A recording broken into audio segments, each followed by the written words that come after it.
Welcome to the Craze. Hey guys, it's great to be back. What's going on, Shawn? How you doing, man? I'm doing good. I like watching your intro. You guys are like the kings of Kickstarter. I just learn a lot just listening to what you guys do and how you do your rewards and everything. It's pretty awesome. But yeah, I'm doing good. Killing Machine wrapped up in February. It's at the printer. I'm picking up proof tomorrow. Awesome. So rewards are going in the mail soon. And thank you so much for reading it. I really appreciate it. Oh yeah, no problem. I had fun reading it. It was good. It was good. At least thank you. What's going on, Jonathan? But yeah, Shawn, listen, the book was great, man, and we appreciate you sending us those complimentary copies. Like Sam and I were talking, the artwork is gorgeous, bro, and the subject matter, it's deep, my man. I like what you were talking about in there when you have that one scene with the doctor and the thing that he's creating. I'm a big fan of Frankenstein. Like it had that Mary Shelley's Frankenstein kind of vibe going, where the monster's trying to learn. You know what I mean? As he's being created, which is very interesting. Very, very interesting. Yeah, it's great you say that. My son's actually reading Frankenstein right now. So I'm reading it for high school. So I'm reading Frankenstein with him again. And I just love the book. Yeah. But yeah, no, that's really what I was going for is, that thought-provoking and action-packed. And the story just kind of is going to, go further, get deeper in, we're already 9 pages into issue 2. This one's going to keep going. And I think it's going to get a lot more fun as we get in. Nice. Outstanding. So what's happened from the last time we spoke to you to now? So what I got going on now, so I got 3 comics, SHP. We got 3 comics launching. We're crowdfunding the second one right now, which is called Woodstake. And it's basically a vampire who descends on Woodstock in 1969. So cool. Woodstock, Woodstake. Right. I'm billing it as a comedy of horrors.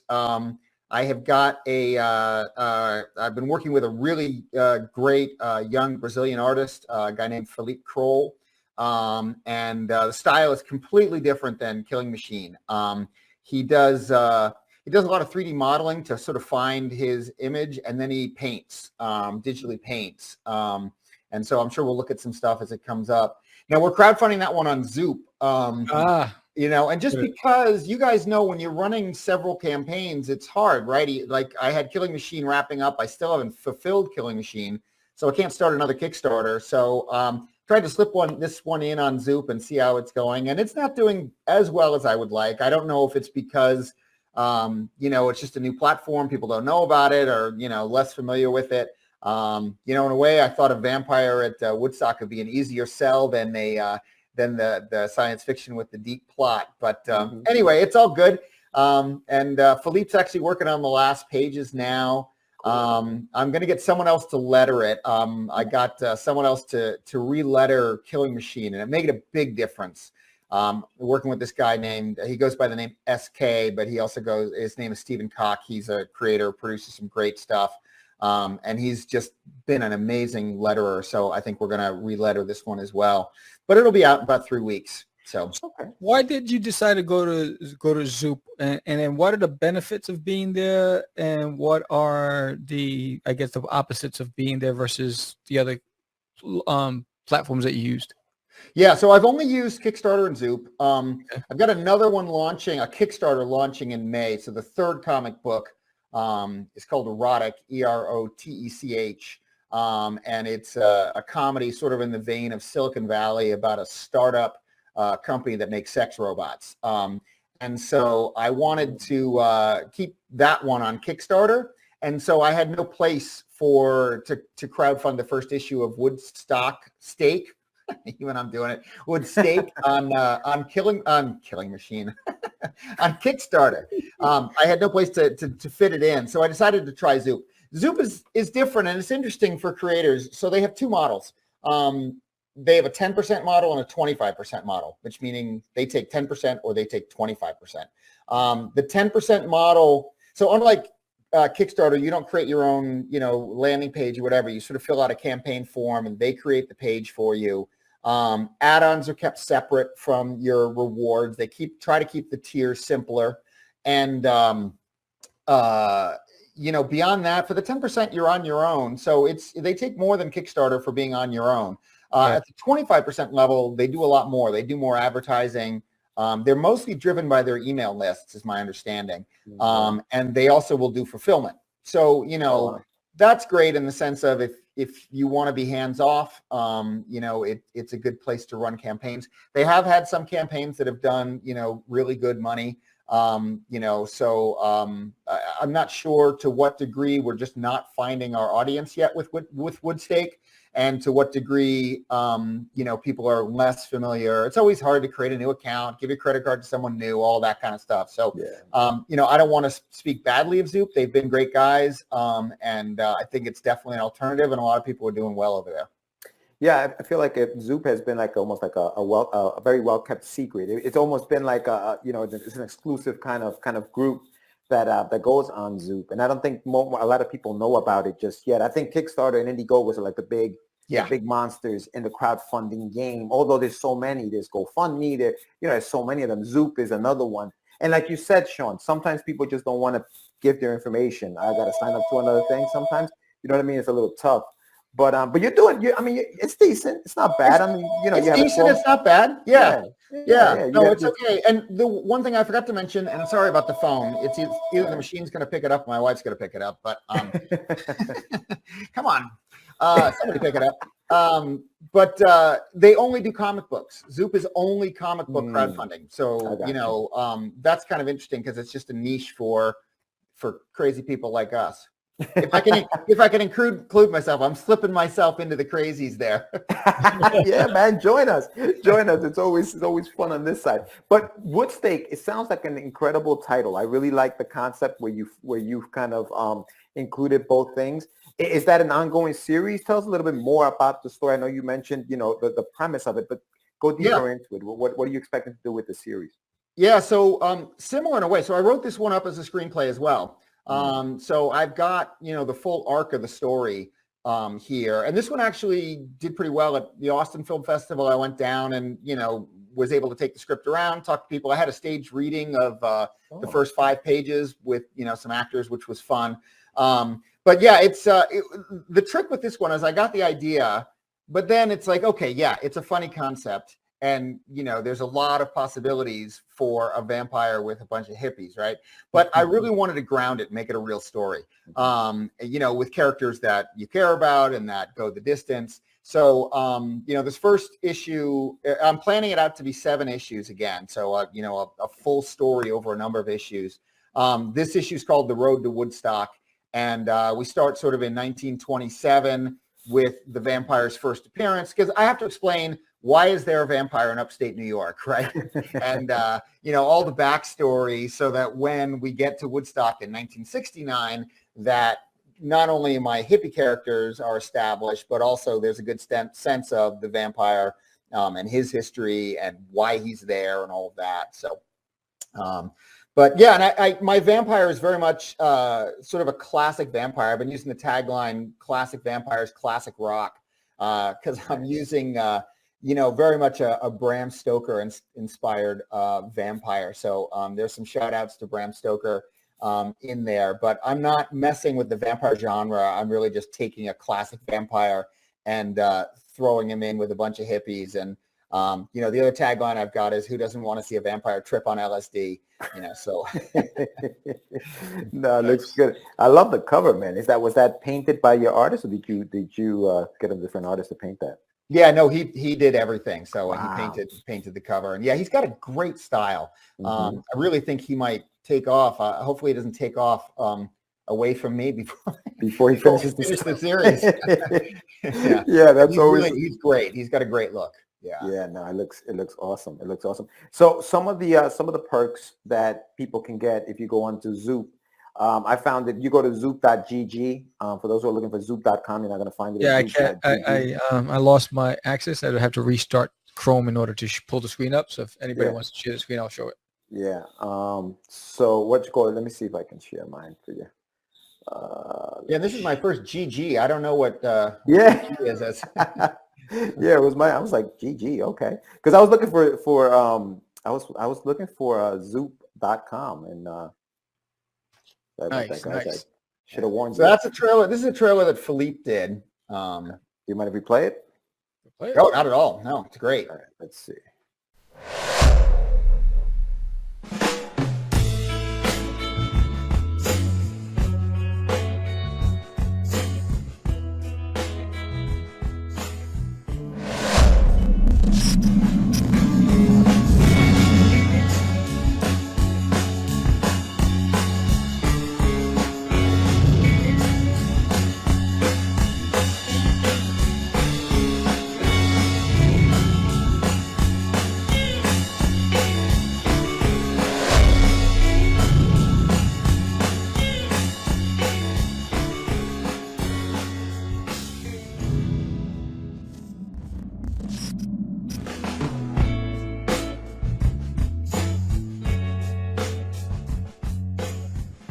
if you look, there's a couple trailers. There's this one that Philippe made, and then I also work with Inked Marketing. They've been helping me with the campaigns, and they created one.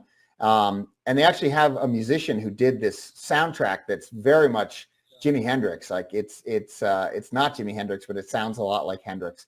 So there's a couple trailers out there. You know, they're on my YouTube channel. I think at least one of them's on the Zoop site, if not both of them. Yeah, it looks great, man.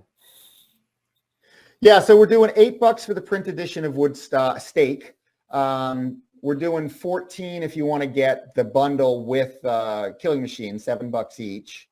And then we're doing the collector's edition and the signed collector's edition. And then the bundle of the collector's edition and the signed collector's edition of both. And then there's one tier that has all the add-ons. Usually they try to keep the add-ons separate. Right. So that's got, there's a SHP Comics hardcover journal.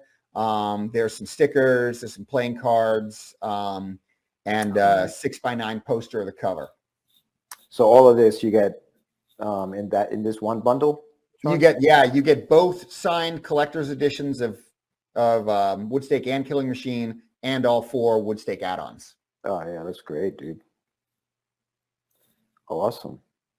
So if you're new to Zoop, Shawn, how does this work? So now you click on it and then it'll take you to the next window where you just basically where you check out, and like Killing Machine, I keep saying Killing Machine for Kickstarter. Like Kickstarter, they don't collect your money until the campaign's over. Gotcha. Yeah, I think it runs pretty smoothly. To be honest, I have not, and I should have. I didn't contribute to a Zoop campaign before I did this, and that's always a smart thing to do, is to go through it from the other side. So that's kind of my bad. I don't really have the full experience, but from what I understand, it's pretty straightforward. It's the same kind of thing, and your credit card, will get collected at the very end. That's a great deal. I'll tell you, that's a great deal right there, Shawn. $14 for both of these books.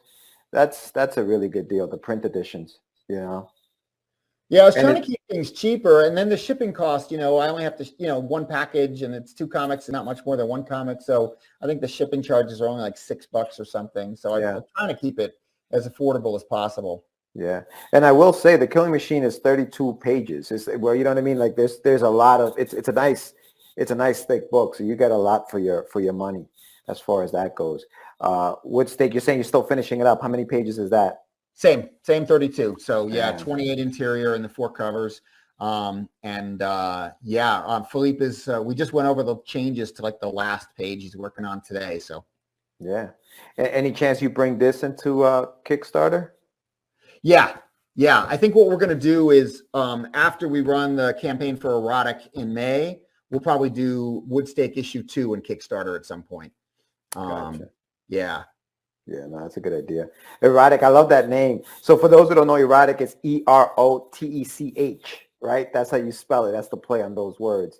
It's very good. Yeah, no, this looks good, Shawn. Very nice, man. So tell us about your strategy for promoting and getting the word out about your creation. Yeah, so that's, so I'm learning as I go. And I've been thinking a lot about this, and I actually probably need to sit down with other creators. And I'd love to hear some, what other people are doing. Oh, just by the way, if you keep rolling down, there's some pages of the artwork, so you can see a little bit more. Perfect. Oh, and yeah, and that's the I don't know if that one will play. That's the trailer that Inked did with the Jimi Hendrix soundtrack, Jimi Hendrix Sound-alike, which is pretty awesome. I don't know if that one will play.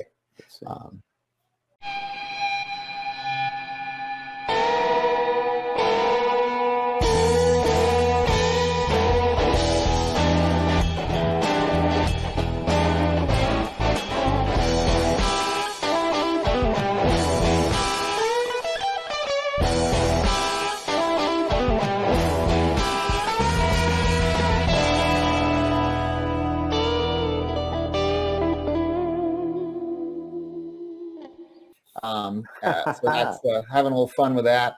Nice. So the first 8 pages are in 1927, sort of setting up the vampire and the backstory. And then if you roll down the next 2 pages, take place. This is in Haight-Ashbury in San Francisco, and an anti-war protest planning session over in Berkeley. So one of my characters, John Harper, it's kind of a play on Jonathan Harker, which is with the character from Bram Stoker, is a wannabe rock journalist, sort of desperate to start the next Rolling Stone. So he goes to the festival to try to get, the interview that's going to break him through. And the guy in the right, Artie, is an anti-war, protester who lives off a trust fund.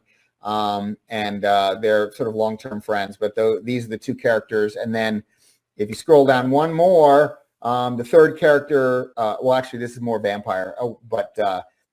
This is sort of when the vampire returns in 1969. But there's one other hippie character, which is John's girlfriend, Nina. She's down below in that middle panel there. I got my three hippie characters coming from the West Coast, and then the vampire setup, and it's pretty fun. I have to say, like, it's bookended. The first 8 pages and the last 8 pages are just flat out vampire scariness, and in between we've got setting up some of the characters and the hippies and the situation and all that sort of stuff, and then the next issue we'll get into the festival. Dude, this is great, man. How much research went in? Like, do you have Easter eggs from the time where, like, people growing up in that time will know? Yeah. That's awesome. Absolutely. If you know the festival, there's a bunch of fun in there, a bunch of Easter eggs in there. I did a lot. I mean, I was born in '66, so I was 3 years old when the festival took place, but it cast a long shadow, just culturally over my generation as well. And, we all watched the Woodstock movie a bunch of times and stuff. So I was familiar with the festival, but I really had to go back. I read the book by Michael Lang. Michael Lang was the guy who organized the festival. And I read his book, and I got like maps of the festival and figured out where can their tent be and where can this take place, and and who's playing at that time. And it was actually kind of fun because there's a scene like around midnight on Saturday where something exciting's happened, and I looked down the playlist and it was Creedence Clearwater playing Bad Moon Rising. So you can't beat that, right? So oftentimes the music just really reinforced what was going on. But, so when Bad Moon Rising is playing in the comic book is the time when it was playing at the festival. I didn't move any of the music acts around. And it, of course, ends with Jimi Hendrix because he closed the festival off on Sunday morning. So, dude, this looks fun, man. This looks like a lot of fun. And so it's a 7-issue miniseries. It starts issue 1, ends in issue 7. And are you gonna collect that in maybe a trade or something? Yeah, I would love to. For both of these, I really want to pull the whole story together as a trade because I think they'll be fun to read start to finish. As a complete thing. I was gonna ask you because period pieces, I think sometimes they can be tricky, right? This gentleman looks like a young man. He obviously was not alive in 1967, 69. So to ask him to draw that era, do you send him images from the era? I mean, from Brazil, so he's not even from the States. So like, what is that collaboration like when you're doing a period piece like this? It's a great question. And the answer is yes. Like when he first did Haight Street. So I lived in San Francisco for 10 years. I actually lived right on, just off Haight Street for 10 years. So when he sent me Haight Street, I was like, what is this, Geneva? It's like some European city's got these like fancy light fixtures and stuff. Like, no, none of that stuff is there. So and he's great. Like he's just really like, this was just his first version of it. And I sent him a lot of images and I was like, okay, these light poles become telephone poles and these things go away. And we're going to add a bunch of fog, over here, because, it's really tricky with names of buildings and stores. The Haight, for people who don't know, the Haight was the ground zero for the Summer of Love in 1968. And it was just, initially all the hippies were there and they had discovered the Haight and they had their own little world, the Jefferson Airplane, Grateful Dead, they all lived out there. And then it got discovered and all these tourists came in and it just became way too much and all the real hippies moved out. So by 1969, it was turning into kind of a crime infested, drug infested, and the whole neighborhood went down. A lot of the famous businesses went out of business. there was a famous head shop, the psychedelic head shop that went out of business and stuff. And the hate didn't bounce back until the late 70s. And there was a real effort to bring it back. So this is in that period when it was, getting pretty seedy. And so, yeah, I mean, I tried to figure out what street we were on and tried to make sure that no street signs were inaccurate, although I didn't want to make it too accurate because, I didn't want to try to, say you were exactly here, but I also didn't want someone who knows Hate Street to look at it and say, no, that's not even close. So, yeah, we did a lot of work on that. There's a scene in a gym in Monticello, upstate New York, and I send him pictures of gyms from U.S. high schools, and he's been great about adopting everything. Payphones. These guys calling on a payphone. Yeah, I mean, this image just up here on this page on the upper left-hand corner, just that opening shot, puts you in that era, that place, and so I think he did an amazing job with the artwork. Yeah, and it also keeps the mood of the horror film, right? Like right. It's still got that, and the fog is not at all out of place in San Francisco. Like the fog blows through that neighborhood anyway. So the kind of blues and the fog and all of that's pretty realistic, but it keeps the mood. Yeah, and even this is so creepy right here with the guy in the moon. Like this, he really sets a tone. Yeah. It's really, really well done. So kudos to Philippe. He did an amazing job. And you have some testimonials here, some reviews that you've had. But listen, the campaign looks amazing, Shawn. Like, I mean, the book itself looks like a fun read. It looks like a lot's going to happen in the story. I mean, you have 7 issues that you've got planned. But yeah, dude, this looks great, man. Yeah, well, thanks. I hope people find it. And, like I said, $3 for the digital, or drop a buck in the tip jar, and just keep tabs on us, because I do think this is going to be a fun one. And I'm calling it a comedy of horrors because there is a lot of humor in the screenplay, but in this first 28 pages, it's not a lot of comedy, it's a lot of horror. So it's not really until you get to the festival and you start introducing the hippies, because hippies add humor to everything, right? Right. Oh no, that looks good, man. That looks good. I like it a lot. So, I'm going to give you the screen. I wanted to give us the pitch, tell everybody why they need to support your book and where they can find you and where you're going to be. So here you go. All right. So the book is Woodstake, a comedy of horrors. It's a great mashup of humor and genuine horror. It's a vampire, classic Bram Stoker-inspired vampire descending on Woodstock, the music festival in 1969. It's got terrific artwork, painted artwork by a young artist named Philippe Kroll. It's going to be a 7-issue series. It's going to be a lot of fun, scary, a good story, and hopefully you're really going to care about the characters. I think there's a lot of good stuff in there to come. So please come on by to Zoop, zoop.gg. You can find the campaign for Woodstake. You can pick up my earlier comic, The Killing Machine, which we talked about last month on the show. I've got another one coming up, Erotic, the comedy of sex robots, based sort of Silicon Valley-esque. So you can reach me at ShawnHainsworthProductions.com. I'm Shawn Hainsworth Productions on Facebook, and I've got Facebook pages for both The Killing Machine and Woodstake. Outstanding. Well, thank you for coming on Catch Da Craze again, and we wish you a lot of success with Zoop. And again, it's I get the struggles, because it is. I mean, everyone's Kickstarter is still the premier location, and then Indiegogo is second by default. So Zoop's got a while before it starts getting that global recognition. But hats off to you for having the courage to go there and give it a shot. And but check it out. The link's in the summary, guys. Go visit his website. Thank you again, Shawn, for being on our show. Thank you. It's been a real pleasure. I love being on your show. Thank you so much. Shawn, man, you're welcome anytime, man. Anytime.